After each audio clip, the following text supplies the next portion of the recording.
All right, fastest intro you probably have ever seen. John here, you there. It's Tuesday. Tuesday thoughts. We're going long. I know this coming off the top because we start Red Clay wrap-ups today from the championships from the last week where you were either in Duluth, you were in Thomaston, or you were at St. Pius. We start today. We've got a boatload of them. I would use a different word, but it's before 10 o'clock in the morning. John here, you there. We got a lot of coaches to get to. We're going long because we got Open Cup and all the other news to talk about. That's going to be 11 o'clock and beyond. Mike Gramajo from West TV. Caught up with him before he had to head into the office. That's going to be here. You're going to hear from Jaden Hibbert. You're going to get news. You're going to get all the things. Wasting no time. No time wasted. Well, a little, considering I wasted a minute 20 telling you about the show. We're going to Meadowcreek.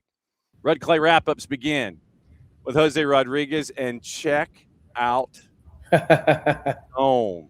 It's gone, man. Oh, so you, sir, we visited before we came on the air, and you said that you had forgotten that the dew was on the table in this one.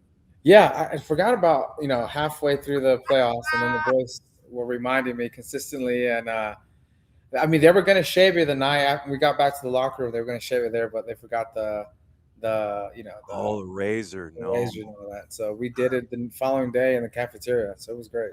In the cafeteria? Yeah, man. So they made a public spectacle of the whole thing. Public. Oh, where is the trophy, by the way? It's right over there. I can see it from here. How does that feel? It feels great. We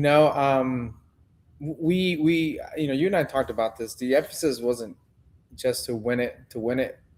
We knew we had the potential to win it this year, and we know we have the potential to win it again next year.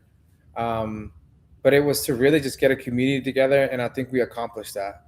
I'll tell you this, the biggest satisfaction I got was when we got to the PKs. I knew at that point there's no coaching instruction happening.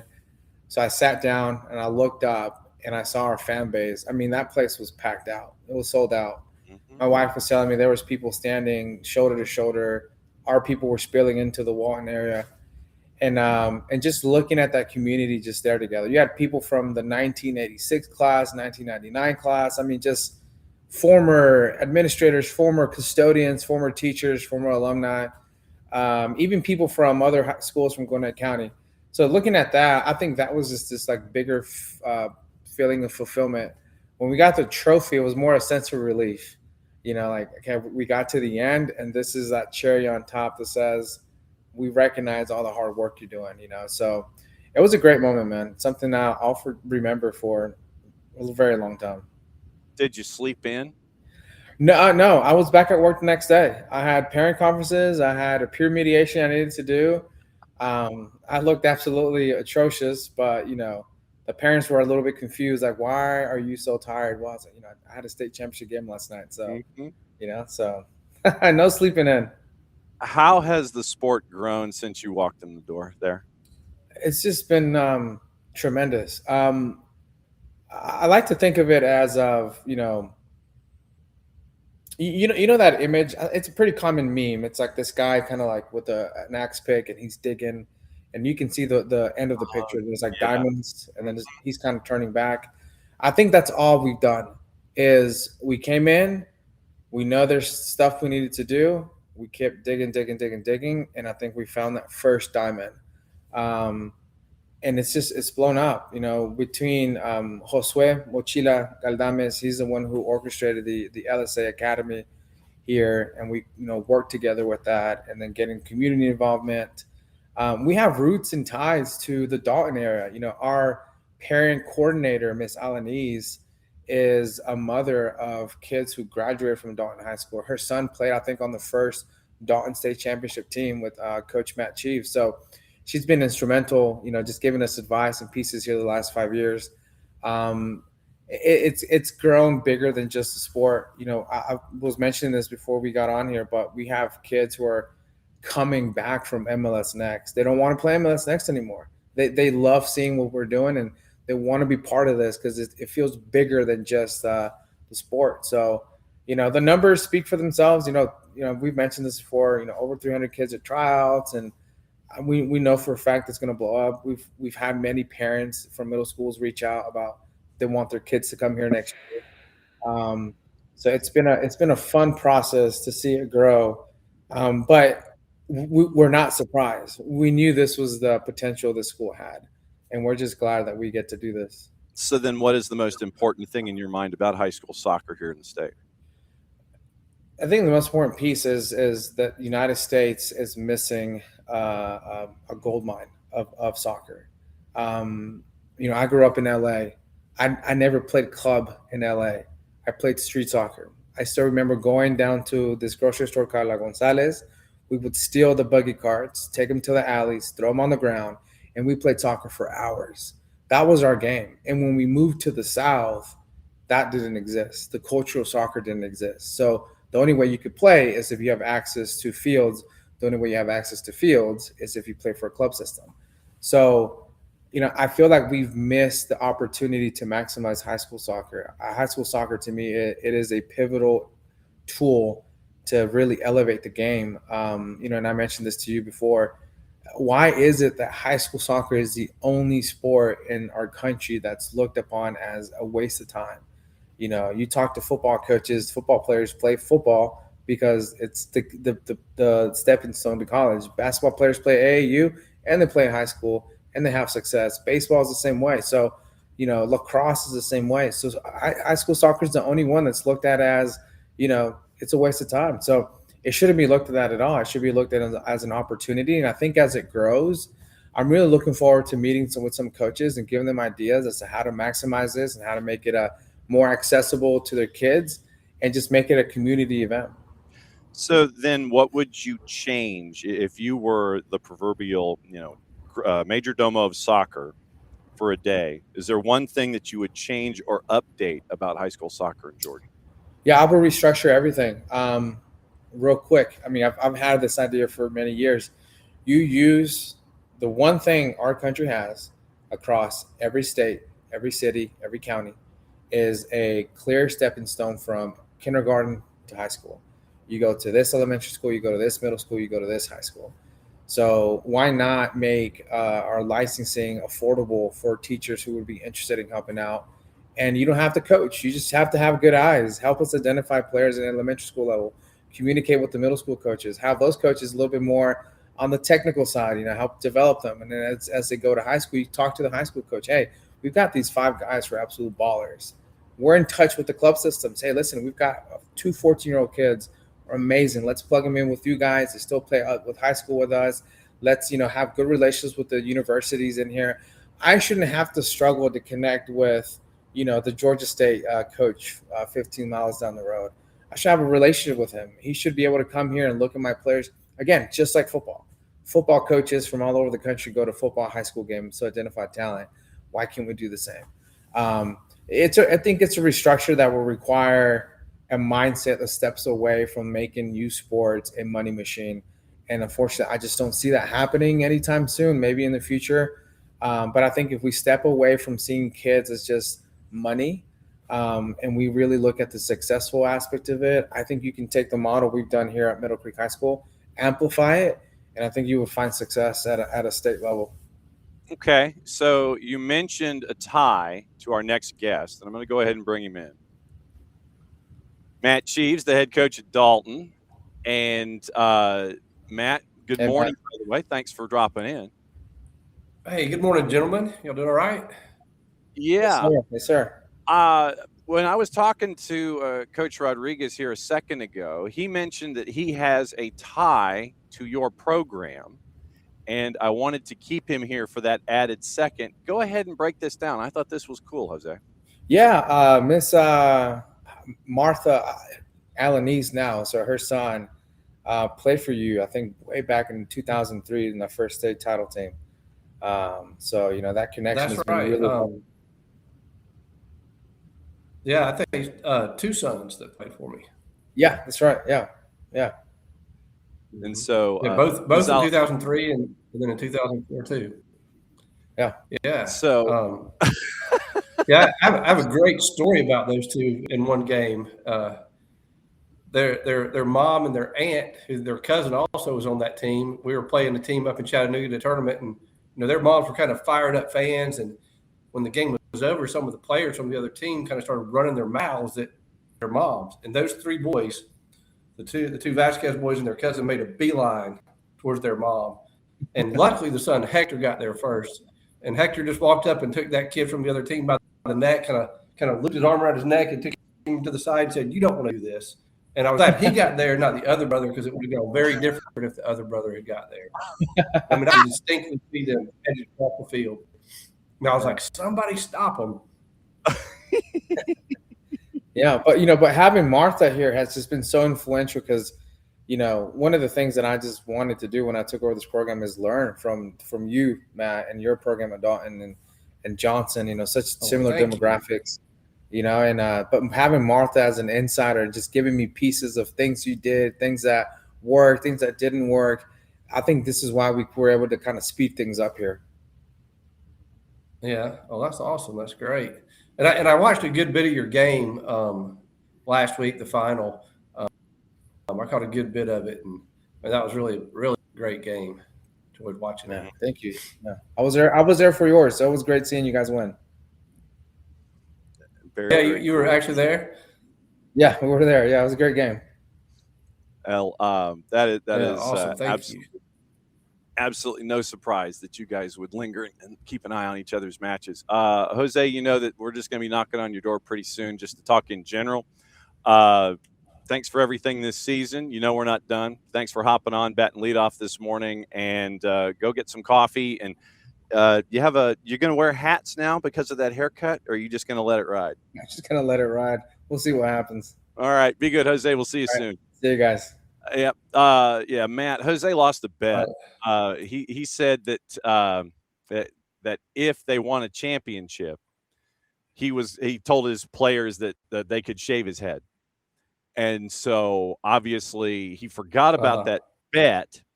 And halfway through the playoffs, he was reminded of that. And so you now see the after effects of winning a championship is that the locks that he had no longer exist. And so now he is cleanly shaven, getting ready for spring and summer months. So, yes. Have you ever lose a bet like that? Brave of him. I would not make that bet. Say that again? Did you ever lose a bet like that early? No. Did you ever lose a bet like that early in your career? No, I never offered anything like that. First off, congratulations. How does it feel to add another one? Oh, it feels great. It was amazing. The support from our community just was overpouring, and the guys really had to fight for it to earn it. It wasn't by any means a given, and it's just a great feeling. It's also a bit of a relief to have it finished.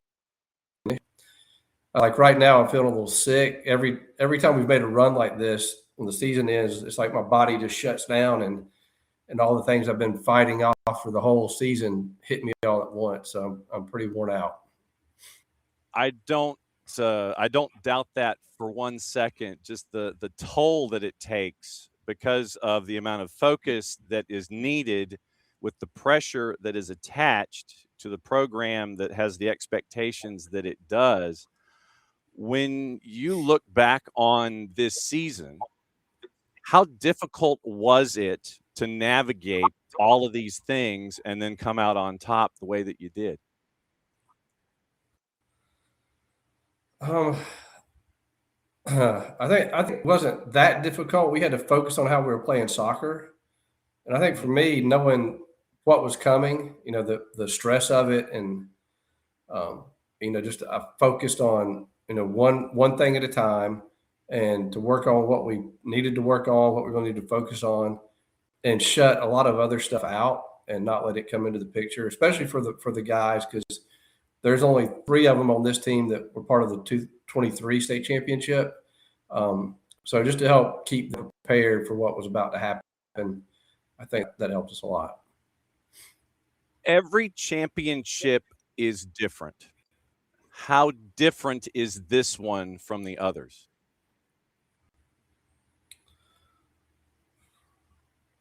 And that's a tough question. It's hard to describe. I think this team made more progress than any of the other team as the season went along. We had a spell where we had several games that went to overtime to win. We had Hiram in overtime, Cartersville in overtime. The first Southeast game went to overtime and penalty kicks, and Altoona in overtime. And some of those were teams that we even mercy ruled the year before. And I think that little stretch of the season was a real eye-opener for us, and we had to really look at that honestly and try to figure out why we weren't getting the result we initially wanted, and why it was much more difficult. And credit to those teams. Those teams were really excellent and did a great job this year. But I really feel like we came through that and we improved. And that was we talked about that when the season started. We wanted to deal with the controversy. We wanted it to be difficult, and to let us see anything that we've got that we can improve that would keep us from moving through. And I think those games, while they weren't what we wanted to happen, they showed us that we had some issues to work on. How satisfying or gratifying is it to see these young men, 14 to 18, navigate these problems and all of these issues and come out the other side? And regardless of what the end of the season was, yes, it did finish in a title win, but what's it like to see young men navigate this and come out the other side as, growing the way that they did on the field and off? Well, that, as an educator, that's what we really want. We want to see kids learn, develop, grow, and have opportunities to have the life they want, the amazing life they want. And along the way, you got to learn lessons, and lessons aren't always easy.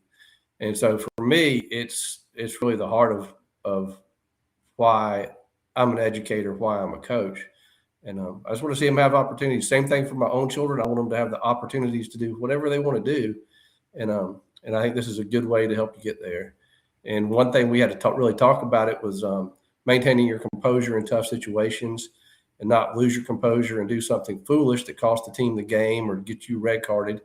And there are a lot of people who spend their life in prison because they cannot maintain their composure for another 5, 10, 15, 30 seconds. And had they been able to maintain their composure a little longer, they would have avoided a serious life-changing situation. For those that may not know your story there in Dalton, I wanted to ask this question. How has the sport grown there in the 3 decades since you arrived there in Dalton?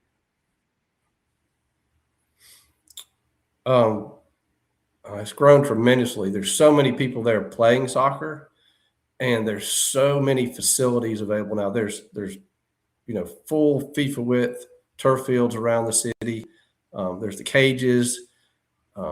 There's just multiple recreation soccer facilities available. Atlanta United came in and put a little field for the kids to play on out by one of the rec centers. There's just so much space and availability for the kids to train and play. And, that's really what you want to see. You want to see kids have a good, healthy environment to go out into every day and do something that they love, and for it to be safe and healthy and not, have to deal with, the elements that could exist that take them down a bad path. What in your mind and then is the most fans? Yeah, the fans, definitely. Yeah, go ahead. Oh yeah, the fans have grown tremendously in Dalton. And like if you come to a Dalton game and you're in our stadium, and I know you have been, it's not just the kids' parents. It's not just the students. There are 60, 70-year-old people that have lived in Dalton since they were children. They don't really know the game of soccer, but they've come to love it. They've come to love Catamount soccer, and they come out. And it's just every aspect of our community really comes out and supports it. And that is great for the soccer to see all these different people, some who weren't initially soccer fans, to really get into it. And I've been very pleased with that. What in your mind is the most important thing about high school soccer here in the state of Georgia? High school soccer is different. You play with your classmates, in front of your teachers, your peers, your community. And that's different than club ball. And there's no other experience that people can experience. Like, even if they were to go on and play pro, it's not the same. And I've even had players play like at Wake Forest, football or soccer, and they come back and they tell us, this is special, this is different, and you're never going to experience it again. So take advantage of it.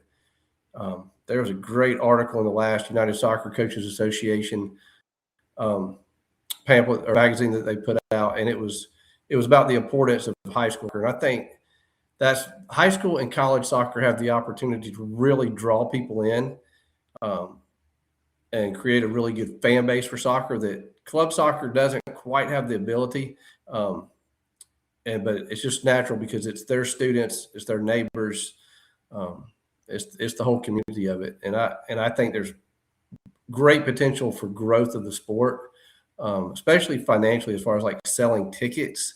I mean, that does great things for a program, give them so many opportunities to do a lot more stuff. Is there one thing that you'd like to change or update about high school soccer here in Georgia?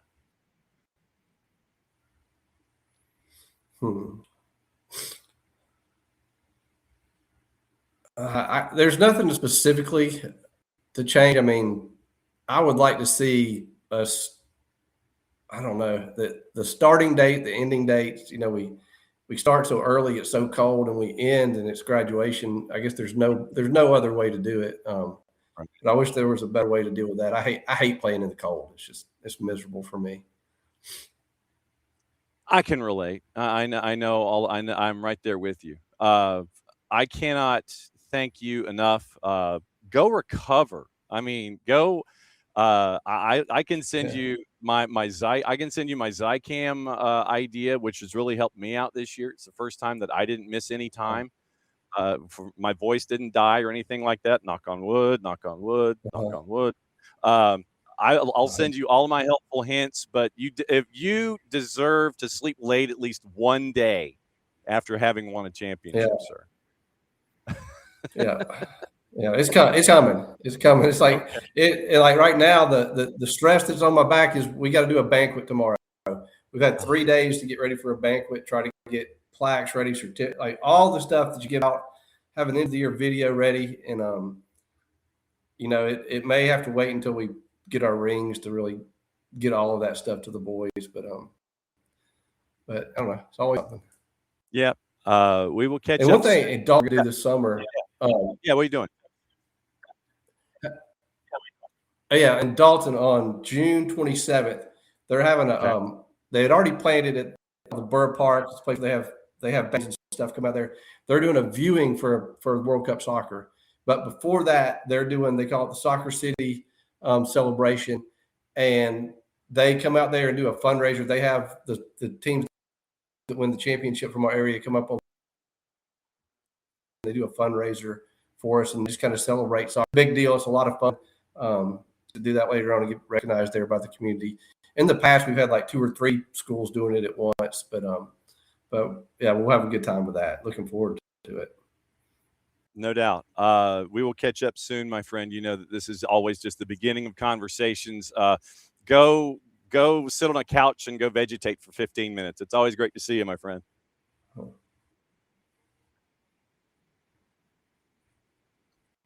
yeah, Matt. Cheaves. All right, thank you. Take care. Yeah, all right. There's Matt Cheaves, the head coach at Dalton, and now it's time to tag out, and it is an opportunity to catch up with Robert Peterson. I feel like Ferris Bueller all of a sudden. Mr. Peterson, it's a time to go down to Thomasville and find out what's going on with you, sir. Where is the trophy, by the way? It's sitting in the window in my office so that everybody who walks by can see it right now. Yes. I actually have the boys and girls trophy sitting next to each other. Oh, you do? Okay. I know for the sake of live, we were catching up with Lucas later. We're gonna have Lucas live on tape later, and we're gonna play that one tomorrow. What was this season like for you to navigate all of the non-region and the travel and the gut-wrenching elements of the playoffs and come out the other side? How was this season for you? The season's been different. I mean, I had games this year where I had 1 or no subs because of injuries. We were, our depth was lacking in terms of numbers. We have no JV. I kept 16 kids, and really everybody who showed up to tryouts got to stay. And you had to navigate. So it was a season of adversity, to say the least, to be able to go through and via sickness, via, injuries, via all that stuff, and just continue to grind out a season and can grind out the belief that you're going to put it together. And then, hit the playoffs. We were still missing one or two starters. First round of the playoffs, we're missing two starters for injury, and they just slowly got back in the second round and got a little healthier in the third round. And, it just kind of all came together at the end. You don't really expect to make a run like that when you had a season kind of the way we had it. But credit to the boys. They just kept believing and kept working. And, now you get to stand at the mountaintop. So, you're there in Thomaston, and it was knockdown, drag out. I did not anticipate it would be anything else other than that. The whistle blows, horn sounds, you're done with 80 minutes. Was it excitement? Was it relief? Was it all of the above? What was going through your head? It was elation. I mean, if you'll go watch the tape and just watch me, I sprinted across the field. I don't remember shaking my fist in the air, but I was. And then, then it's just, jumping and hugging, and, you want to believe it'll happen, but you just got to keep focused on what's in front of you. So then once it finally happens, it's a release of emotion. So it was a lot of smiles, a lot of hugs, a lot of a very, very memorable night for the team, for Thomasville. For me personally, I got to watch my daughter win it, and then turn around and I get to win it. And then, having my whole family there and the fans, we came out in force. It was amazing. What's it like for you to see the sport grow as much as it has? I know that you and I have talked about it briefly in the past when you've been on the noon show, but I wanted to ask this question here in the morning show with the season over and having a chance to reflect a little bit, or maybe sleep in for once, who knows. But how has it grown there in the Thomasville community since you arrived there at the school? All right. So I was at, I think I was at Cairo for like 9 years. So I've been in South Georgia now for a little while. I moved down from Atlanta, and the sport in general has grown a ton, because now we have loads of little satellite clubs going on. We have kids, playing down in Tallahassee, MLS next to. We have kids going to Tifton and Moultrie playing NP1, and all kinds of just different levels of soccer. We've got local individual kind of clubs going to tournaments. So the growth has been that all the communities are kind of embracing it. Now it's more of a community sport, whereas before it was a very select kind of small group of people. But now there's kids all over the place playing, and it has grown just sheer numbers. And then you grow numbers, and you're going to continue to grow the quality and the individual players and the opportunities. And now you start winning state championship again. We got it in 2019, now in 2026, and lost in the finals last year. So you're starting to see the success of the growth of the sport as more and more kids continue to play. And in that, you mentioned Cairo and Thomasville, and, they're on the boulevard. You go through a couple of stoplights, you go past Maryland Fried Chicken on the right-hand side, you pass your school, and, at the big intersection where there's a Walmart, a couple of stoplights down, there's a stadium off to the left, and there's a school off to the left that traditionally in a lot of sports, especially in the fall, I know Jonathan DeLay, and I know Justin Rogers, and I know what War of the Roses means. But if you mention War of the Roses in a soccer sense, it's not really, all capital letters, bold-faced font. It's that's cool. It is a rivalry, don't get us wrong, but we want to see each other grow. And there's a rising tide element to this in a town that has these rivalries that are knockdown, drag out to it. Well, yeah. I mean, I think for me, when we play, the county school, we want to win. When they're not playing, I'm rooting for them, I mean, I want to see them do really well outside of that game. And I want to see, just the next county over, Brooks, is doing really, really well in boys soccer. And so it's not just us. And I think that's the growth of the sport is, we're winning on one level, but at the same time, the sport in general is just growing, and the level is growing, and that just makes everybody else better. So then what's the most important thing about high school soccer in Georgia, you think? It's a good question. I think what's it from other things like club soccer, just the community support. When you go to club soccer, you see parents on the sideline, maybe a girlfriend, and that's it. But in high school and GHSA, you get a community, you get students, you get friends, you get people from other schools. I mean, the number of people who travel just to see us play or come here to see us play from other schools rooting us on, it's not the same. And that's what makes it different. And that's why kids love playing it. It's just the everybody coming out. State championship, playing in front of hundreds and hundreds, I don't even know, maybe 1,000 people for soccer is not normal. And the sound, when you go back and listen to when we scored, is deafening, which is just amazing. And that's what makes it different. And full disclosure, I enjoyed Luke and I enjoyed having that call. It was cool for us, and just to see all of that support that was there for both of the schools, or actually technically all three schools, with Thomasville, and that grew from one game, and folks kept coming, and you end up with all of that support from Thomasville, and then you got our Murchie, and then you've got Model. It's like blue over here and then red over here, and it was really cool to see that kind of an environment there for the last game of the year. With everything that you talked about so far, is there one thing that you'd like to change or update when it comes to high school soccer here in Georgia? I think soccer is a very different sport, and that can be a loaded question. I think for the growth of the sport and for the growth of high school soccer, is you have now a club scene that doesn't allow kids to play high school soccer with this MLS Next Pro pathway or whatever they're calling it.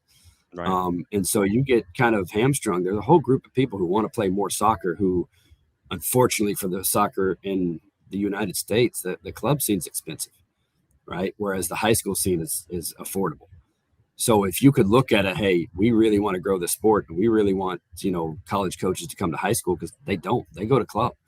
You're going to have to look at ways to expand the opportunities for coaches to coach their teams maybe in the fall. Like football has a spring season. Soccer's got nothing in the fall to help prepare these kids.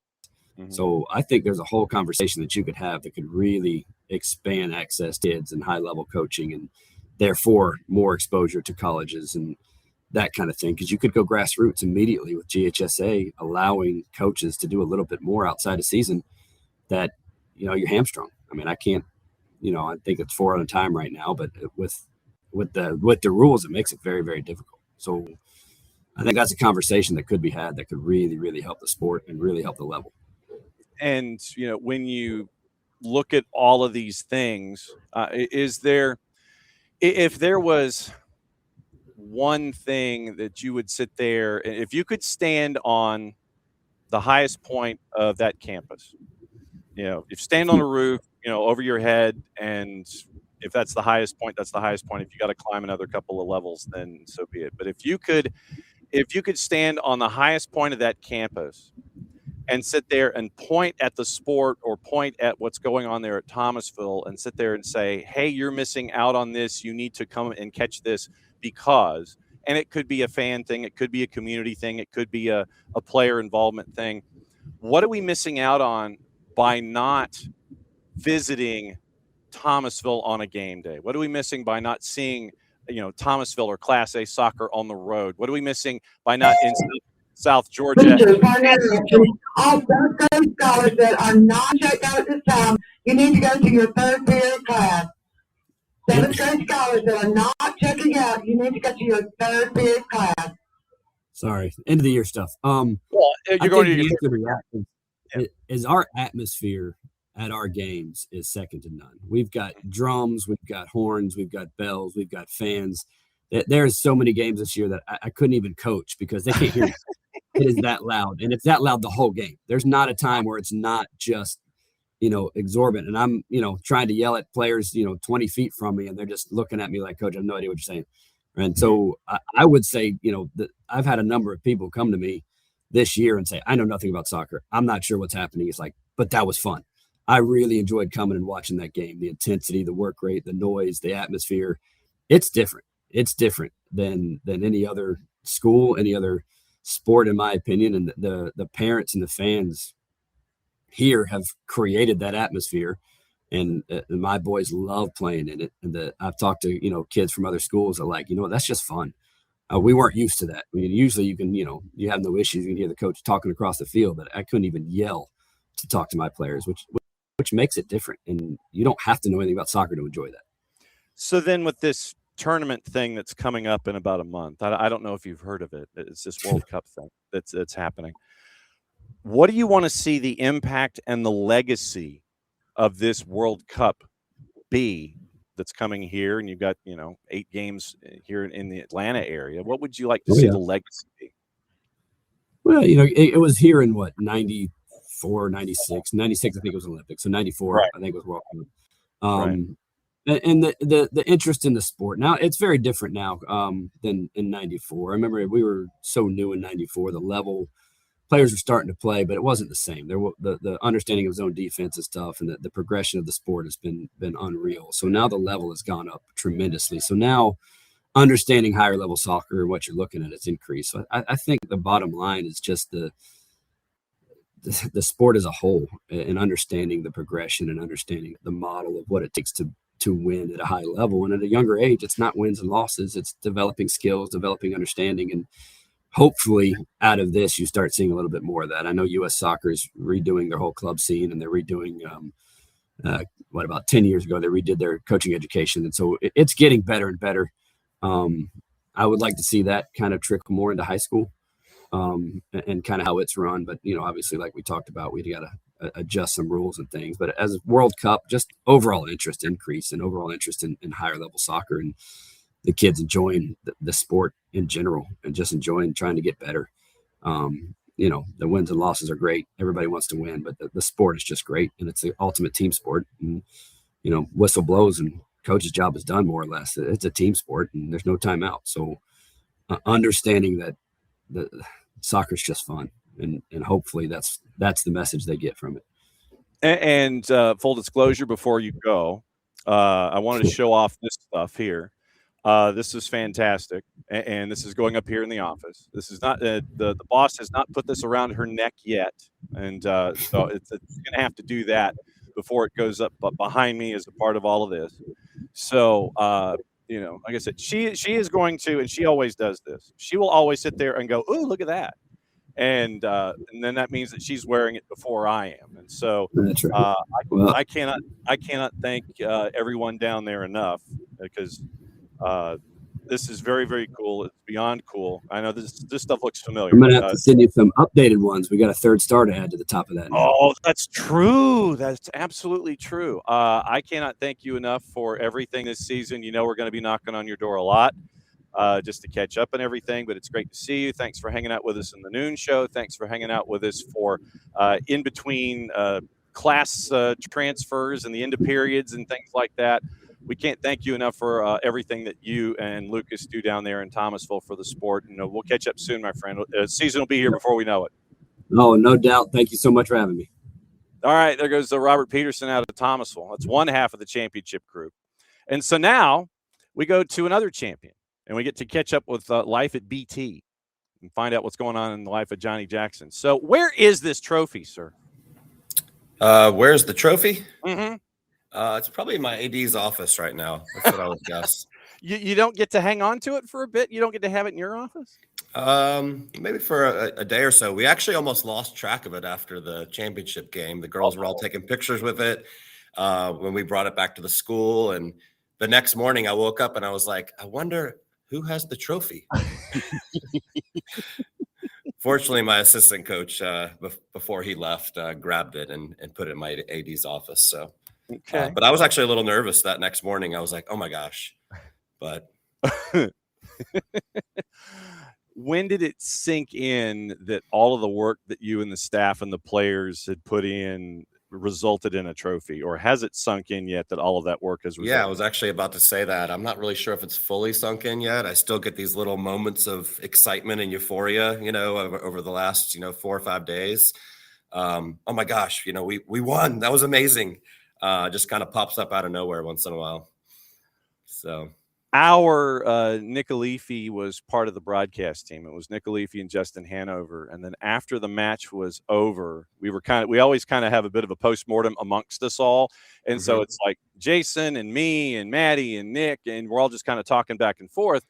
And one of the things that stuck with Nick about Blessed Trinity was that he loved how you played defense, and your defensive setup. The players acted like their lives depended on it, each and every possession, and he loved seeing that out of your defense in the championship game. When I mentioned this defense to you for what it accomplished here in 26, what sticks in your head? Well, so we played 22 games, counting our scrimmage, and I think we gave up 6 goals. So you're not going to lose very many games that way. No. In the final, we played a team that had scored 128 goals. So we had to defend like our lives depended on it. Our goalkeeper stood in our head. Our top center back, she just had the game of her life as well. I know that they gave the player of the game to the girl who scored the goal, who absolutely had a brilliant game. But it would have been fair to give it to any one of those 3. Goalkeeper, bailed us out a couple times in big moments, just like she did last year too. We could have gone down early both years, and she just came out, and it was it just made a brilliant save. But she made a couple of them this year. She only had to make 1 or 2 last year. But this year, it was a little bit more attack-minded game on both ends. Mm-hmm. But Marist is so tough. No matter how hard you defend, they're going to get their chances. But we just had to make a couple plays, a couple blocks, a couple great tackles, a couple great goalkeeper saves. So, and the spine worked the way that it should for you here, especially in the last game of the year.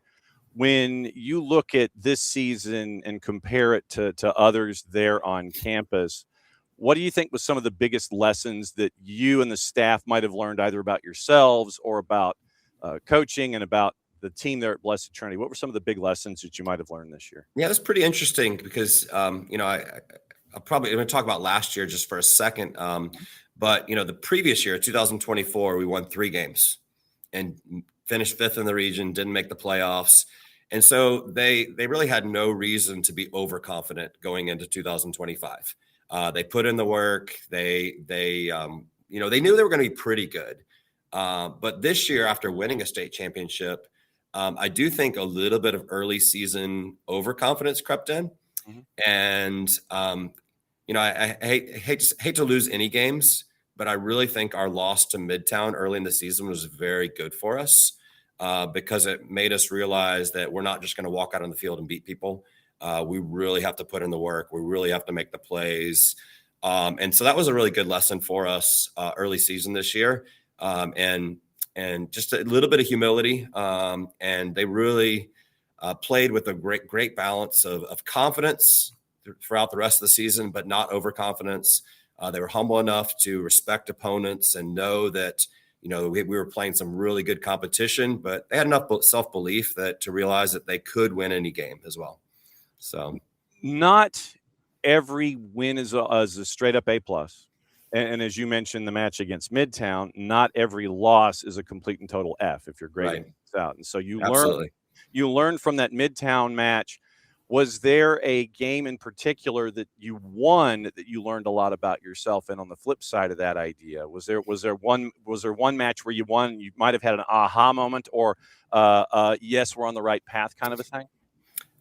Probably our first game against Westminster. I mean, it was a battle. We came out playing almost perfect. We scored an early goal. We were creating chances. And then Sharon over there at Westminster is a brilliant coach, and she made some adjustments in the second half, and they pressed us and took it to us in the second half, and we went down 2-1. And we actually scored the game tying goal with 3 seconds left to go to overtime, and then ended up winning that goal in overtime, scoring an early goal in overtime and holding them off. And that just really fueled a ton of self-belief. I mean, if you can pull that off against a team like that, scoring with 3 seconds left, and actually that center back that I was talking about, that was her only goal of the season, scored with 3 seconds left in that Westminster game. She was up on a corner kick and ball got knocked back out, got put back in, made a great pass to her.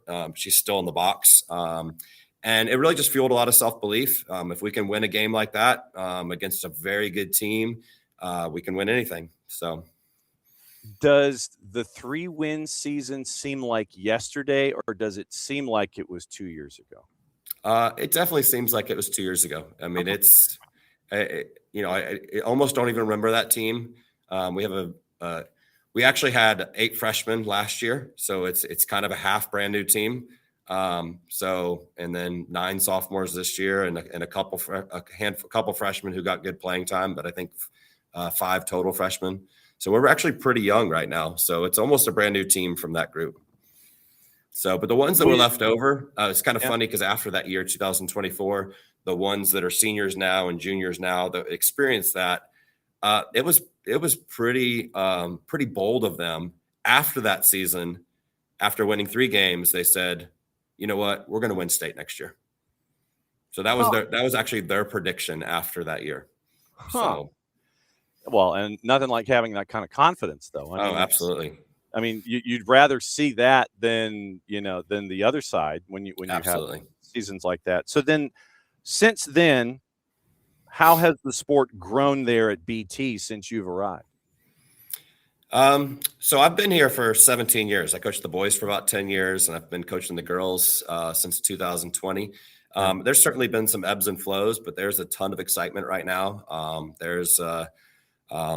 We actually had a great JV season as well. The JV season, I think it was the first time ever they went 13-0-0.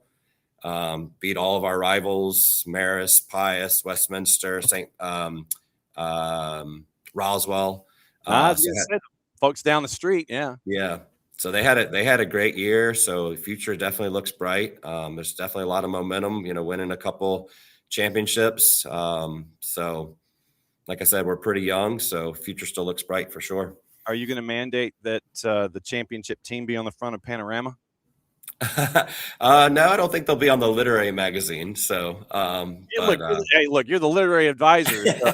Look, you're gonna write something. You're gonna write something deep and emotional about winning a championship, and it's going to be on the front page.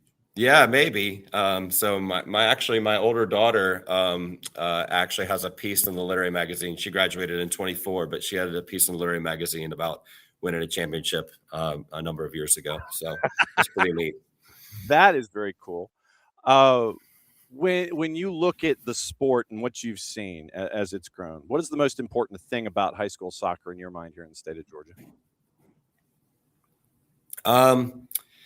The kids love playing for their friends, in front of their friends. There's definitely a lot of passion and excitement and fun associated with it for sure.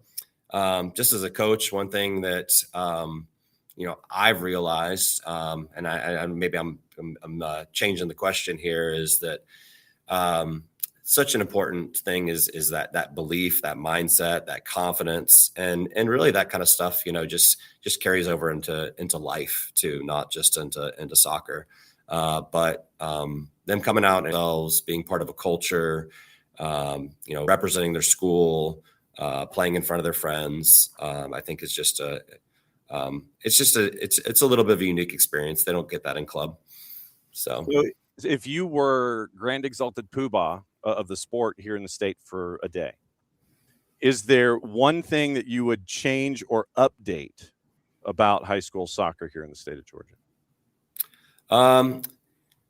I just have one little minor thing that just kind of came to mind. And this is about sports in general in Georgia. But I would love to get rid of this neutral sites in the finals and play at somebody's home. I think you would just create a much better atmosphere. In fact, when I coached the boys, we made the final 1 year against Westminster and we played at home. And it was just an unbelievable atmosphere. They ended up beating us in PKs, and their student section knocked our fence down. But I'll take that, kind of excitement and big crowds and enthusiasm about it. So obviously I wouldn't wanted to play on Marist little grass field. That wouldn't have been ideal. But at the same time, I just think it's good for the sport. I think it's good for more people to be at the games, especially the championship games. Both teams had pretty decent crowds, but it wasn't the same. So, and you're having to fight 75 north or 85 north on afternoon and all that kind of stuff. And if somebody doesn't take Peachtree Industrial up and figure out the alternate route and work their way over, then they may get there like 2 days after the matches happen. Yeah, my mom actually came and watched the game too. I think she was about 20 minutes late. Wow. So, I don't know if you've heard about this tournament that's coming to this particular hemisphere in like 30 days. This World Cup thing is coming, and you're going to have a lot of games here in the Atlanta area. It's going to be all over television, hundreds of hours of programming, a lot of really cool storylines and relationships and everything. What would you like to see the impact and the legacy of the World Cup be? It could be here in Atlanta. It could be here hemispherically, however you want to take the question. What would you like? What would you like the impact and legacy be? So I've been working. I worked for a club for 25 years or so, and it always seemed like after a World Cup year, registrations for at least the recreational programs and the younger academy programs were always up. So I mean, obviously, want to see that impact, but hopefully, it being in the States, it will even impact it even more. So we'll just have tons of kids wanting to play soccer, wanting to be involved, excited about the sport, dreaming big. So. Do you have your 27 schedule figured out yet? Pretty much. I think I'm missing one game right now in early to mid February. So. Okay. Midweek, closer to weekend. What day of the week is it? The day I'm missing is February 16th. I think that's the second Tuesday of the season. So okay. So you need a Tuesday game. So we're putting out the siren right now. If anybody wants to catch up with BT on a Tuesday in February, we will broker these things. If anybody's listening or watching, February 16th, Blessed Trinity is looking for a game in 2020. Yeah, double header, boys and girls. So okay, double header, so be it. And we actually it's a good day for us to travel because we've got a couple home games early. So okay, so looking for travel. Sometimes that makes it more tempting. Getting prepped for the playoffs. Okay, I see how this works. So glad you found the trophy. Glad everything is where it's supposed to be. We can't thank you enough for being a part of all of our stuff here that we do on a daily and a weekly basis, not just in the high school season, but in the overall. Thanks for being a great friend to us here at SDH. We'll be knocking on your door soon. Congratulations. Get some rest, eh? All right. Thank you so much. I appreciate it. There goes Johnny Jackson, head coach at Blessed Trinity. So that's hour number one. Hour number one, we catch up with Jose Rodriguez, the head coach at Meadowcreek, Matt Cheaves, the head coach at Dalton. We catch up with Robert Peterson, the head coach at Thomasville's boys, and then Johnny Jackson, the head coach at BT, as BT has won. And sociable lifespan JRN, whatever. Okay, so you are going to get blocked. First off, you're going to get blocked. And then you're going to get reported because you are a viewer solicitation bot. And we're going to tell our friends at Twitch about said viewer solicitation bot. Solicitation BOT. 23 characters. Boom. Report submitted. Closed. Okay. That's hour number one. So hour number two, more of the same. We're going to be catching up with more coaches coming up toward the bottom of the hour. And the rundown is as follows. If I could find my rundown. It is in the second half hour. It's an opportunity to catch up with Kelly Bowler at Johns Creek, Justin Brantley at Islands, as he's coming right out of class, and then Marsha Thompson, the head coach at Tryon, and we get to find out about her championship in single A on the girls' side, because she told me some things that I had anticipated, and it was really really interesting to see about what's going on with what's going on there with Marsha Thompson and Tryon. So we'll catch up with her and find out what's going on there. Those are the three coaches in the I would say final half hour, but we're going longer than that. And then after that, we turn coverage over into Open Cup and to the news of the day. And in that, we catch up with Mike Gramajo from Wesh TV. and we find out what's going on. Actually, tell you what, let me see if I get to juggle my rundown or if everything. Yes. Okay. Well, then there we go. All right. So we're flipping the order. There we go. Just checking. And so report has been activated and all the things. So we won't be going as long as I thought. Okay. Because I just got a note from Casey. She is still traveling the planet and doing all those things. Okay. So tell you what we're going to do. We're going to pivot a little bit, and we're going to take the added time. We're going to move it here. So here's what we're going to do. We're going to look at Open Cup. And first and foremost, obviously, we got to get opposition research in. And so to do that, it's our friend Mike Gramajo from West TV in Orlando. We caught up with him this morning. We're going to catch up with him before we came on air. So then we're catching up with him today. We're going to catch up with him again tomorrow, and it's going to run in the show tomorrow. So here is our pre-kick conversation with Mike Gramajo of West TV as we get ready for Open Cup tonight. So this half hour, we're going to talk Open Cup news of the day and all of that. 10:30 is where we pick back up with our coaches, and we'll run down and we'll do a little bit of added time, but we won't go completely and totally berserk in added time. So Open Cup discussion starts here. News starts thereafter, probably the last 15 minutes of the segment. So here we go. Here's opposition research getting ready for Open Cup quarterfinals tonight. Mike Gramajo, West TV, on the opposite side of things. Here's our talk on the preview side.